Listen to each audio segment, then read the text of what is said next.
Hello, welcome to Anime Mystics. I'm Roman, and tonight I am watching Fate Grand Order Babylonia episode 19. So it's been a while since I've posted anything.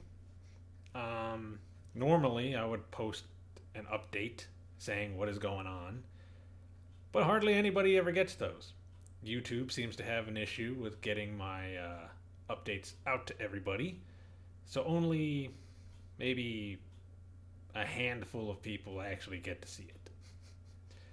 Uh, and normally I would put it in the beginning of a video like this, which hopefully people actually watch. If not, then you're going to miss this update too. Basically, for the last week or so, I've been trying to find some motivation to even record.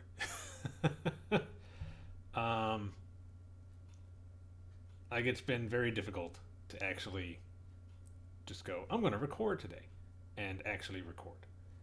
I don't know. One of the reasons is that I get tired at like 10 p.m. now, which sucks. So it seems like the only days I can actually record are Saturday and Sunday. And only certain Sundays because sometimes I have things to do and then I don't actually get to record until like 9 p.m. and then again get tired at 10. Except for Saturdays for some reason. I'm usually up all night, probably because I'm used to it. But I'm going to try to get most of what I need to catch up on done this weekend. Hopefully, unlike last time with this episode, with this series, I don't watch the episode and then just not watch anything else. I've downloaded everything I need to, so hopefully I just keep going.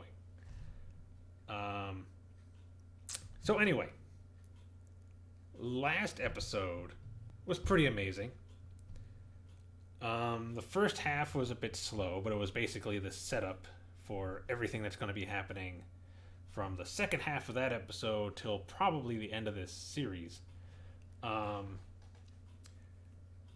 They set up their plan to take down Tiamat, at least keep her from, moving, because they need to stall her for a day, 24 hours, so Ereshkigal can bring or create like a big hole in the ground to bring Uruk down to the underworld along with Tiamat so that they can stop her. Unfortunately, it seems like she's about to arrive earlier than they anticipated.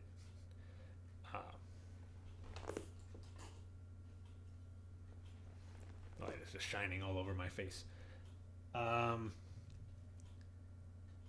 So,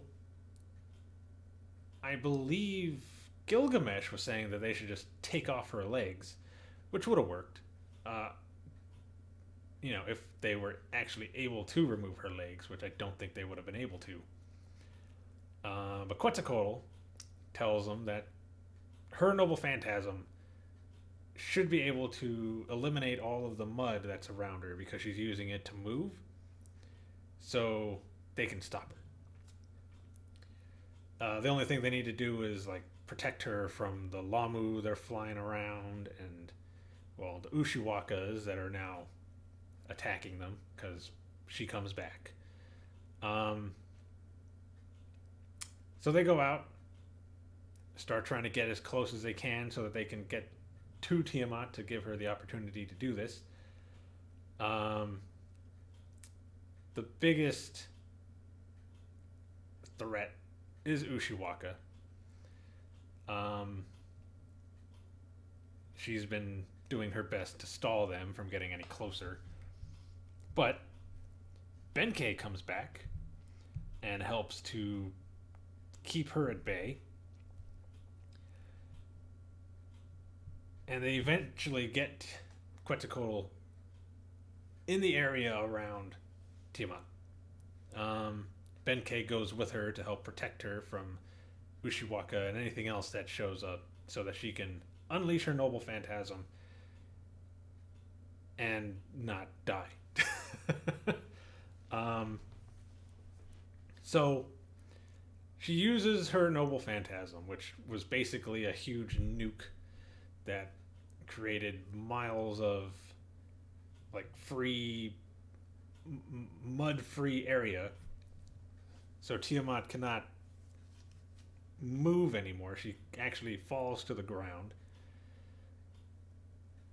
But then she creates kind of like wings, I guess more like a propulsion kind of thing out of her horns that she has. So now she can fly.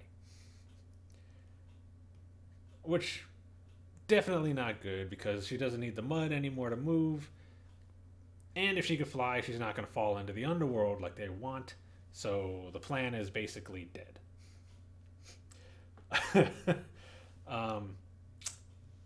Quetzalcoatl, however, uses another noble phantasm of hers to try to stop her. Actually cracking one of the horns.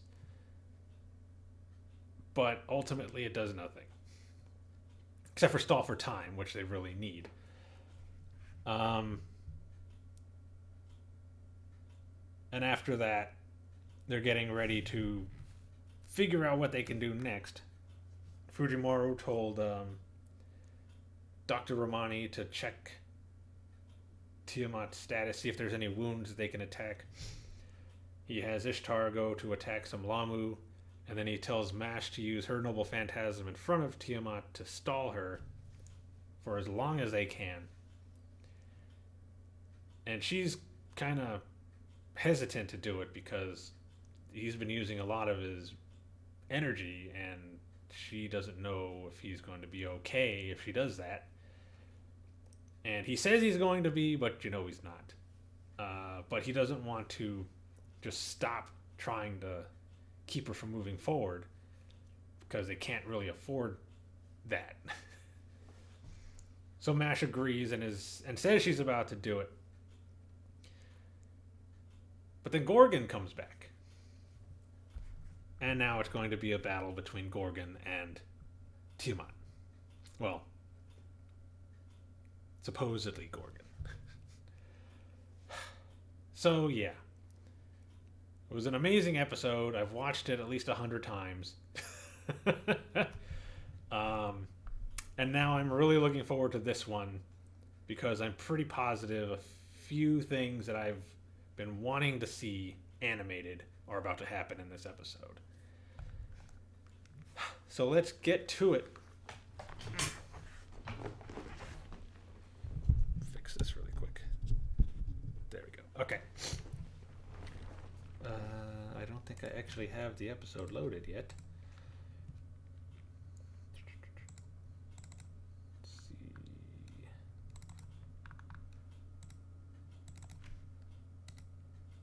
There we go. Okay. There it is. All right, so video is going to be located over here. And the link to the reaction is going to be in the description down below. And we're going to start this episode in 3, 2, 1.